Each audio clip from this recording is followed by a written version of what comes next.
10 లక్షలు రిటర్న్ చేసిండు మాకు, నేను ఇవ్వలేదు అంటే. ఎల్బీ నగర్కు చెందిన స్త్రీలు తాండూరుకు చెందిన ఒక ప్రముఖ వ్యాపారి మరియు రాజకీయ నాయకుడు అయిన విఠల్ నాయక్పై తమ వద్ద 40 లక్షలు తీసుకున్నారని, అవి తమకు ఇవ్వటం లేదని వాళ్ళు ఆరోపించారు. ఇందుకు స్పందిస్తూ సదరు విఠల్ నాయక్ తాను కేవలం తీసుకున్నది 20 లక్షలేనని, అందులో 10 లక్షలు వాళ్లకు తిరిగి ఇచ్చేశానని, మిగతా 10 లక్షలు ఈ నెల 26న ఇస్తానని మాట ఇచ్చానని ఆయన చెప్పుకొచ్చారు.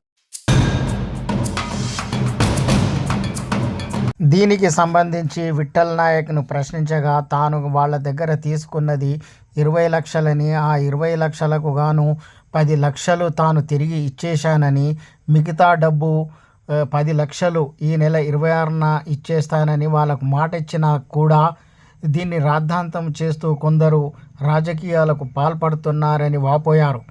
అయితే తాను ఎటువంటి మోసానికి పాల్పడలేదని ఆయన చెప్పారు. ఆరోపణలు ప్రత్యారోపణలతో ఈ విషయం కాస్త పోలీస్ స్టేషన్ వరకు వెళ్ళింది.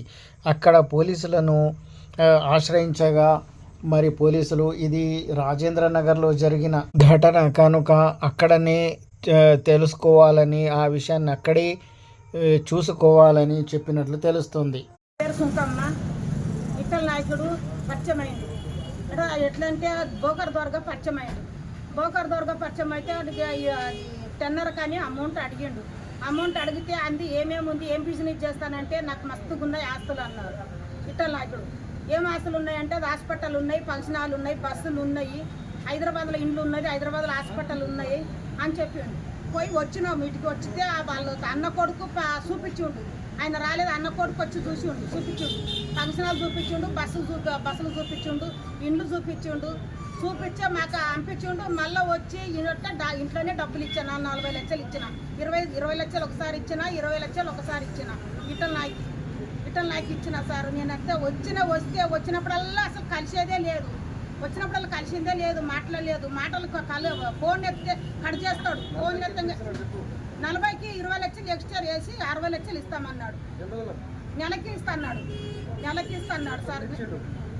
10 ఇచ్చిండు, 10 లక్షలు ఇచ్చిండు. ఎన్ని నెలలు అయింది? 10 లక్షలు ఇచ్చేప్పటికి 5 నెలలు అవుతుంది. ఇప్పుడు ఇచ్చి కానీ 2 నెలలు అయిపోతుంది. మీరు ఎప్పుడు ఇచ్చిండ్రు పైసలు? ఇప్పటికి 5 నెలలు అవుతుంది సార్, 5 నెలలు వెళ్ళిపోయింది. అంటే మీకు ఇంతవరకు ఆయన మీరు ఫోన్ చేయలేరు? ఆయనకు చేస్తూనే ఉన్నాం, అసలు ఫోన్ బిజీలో పెట్టేసిండు. ఆయన మాట్లాడలేడా మీకు? ఎప్పుడు మాట్లాడలేదు, అసలు మాట్లాడలేదు. ఎప్పుడో ఒకసారి మాట్లాడతాడు, మాట్లాడంగా 2 ముచ్చట్లు పడతాడు, ఇంకా పెట్టేస్తాడు ఫోన్. ఏం మాట్లాడుతాను, ఏ భయపడతాను, ఏ పిచ్చుకుంటుందానా, ఏ పిచ్చుకుంటుందా, ఇంటికి ఎందుకు వస్తున్నావు, అడగండి కదా, నీ డబ్బులు నాకు అవసరం లేదు అంటాడు. అసలు ఫోనే లేదు. వాళ్ళ తమ్ముని ఒకసారి ఆ తమ్ముని కొడుకుని ఈడికి పిలిపిస్తే ఆ తమ్ముడు కొడుకు కానీ వచ్చిండు, మరి ఏం మాట్లాడలేదు. వచ్చిండు ఆడ హోటల్ కాడ అన్నం తినిపించిండు. పోండి చెప్తా పోండి అన్నాడు, చెప్పిండు. మళ్ళీ ఏం మాట్లాడుతూ సొల్యూషనే లేదు. అంటే నిన్న మీకు ఫోన్ చేసినట్ట, గంట చెప్పి మాట్లాడాడంట, 26 తారీఖు వరకు ఇస్తాను టైం తీసుకున్నాడంట కదా. అసలు లేదు, మేము ఒప్పుకోలేదు. చెప్పిండు కానీ మేము ఒప్పుకోలేదు. అంటే ఆయన నా పరిస్థితి బాగాలేదు, 26 తారీఖు వరకు టైం ఇవ్వండి అని చెప్పినట్టు. కాళ్ళు మొక్కుతాను సార్, నేను కాళ్ళు మొక్కుతాండి అని మధ్యవర్తి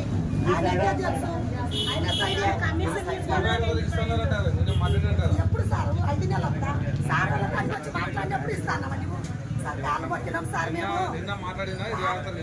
లేదు ఒట్టి మాటలు సార్. అది అట్లాంటి 26 తారీఖు ఎన్ని పోయినాయో ఇంటికాడికి వచ్చి చూడండి. కాళ్ళు మొక్కిన 5 నెలలు సార్, 5 నెలల్లో 10 లక్షలు రిటర్న్ చేసిండు మాకు, నేను ఇవ్వలేదు అంటే.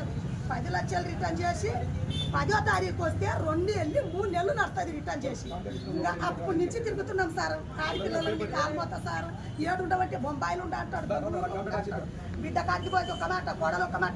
కొడుకు అయితే శాంతుడు, కొడుకు అన్నం పెట్టి ఇది కాలిపోతాంటే కాగలుతుందా అన్నం ఎవరికి ఇచ్చినావు పోయే అంటాడు ఆ కొడుకు. 30 లక్షలు నగదు, దానికి చక్ర వడ్డీ 20 కల్పిస్తున్నాడు నెల రోజుల లోపల. నెల పోయింది, 5 నెలలు అయింది. వాళ్ళకి ఇంటికి పోతే ఒక్క నిమిషం బాగా ఇంటికి పోతే పైసలు ఇస్తలేడు, సంపుతా నడుస్తున్నాడు. ఇప్పుడు నేను మాట్లాడిన బాధ్యత వస్తే నా మీద ఇప్పుడు కొట్టడానికే, నా ముంగలను కొట్టడానికి వస్తున్నారు. విఠల్ నాయక్ అనే వ్యక్తి నా మీదనే మనస్తున్నాడు. ఓ ప్రజా సమస్య కోసం కొట్లాడితే నా దగ్గరే కొట్లా మీద కొట్లాడికి వస్తే పబ్లిక్ కొట్టకుండా ఎట్లుంటాడు?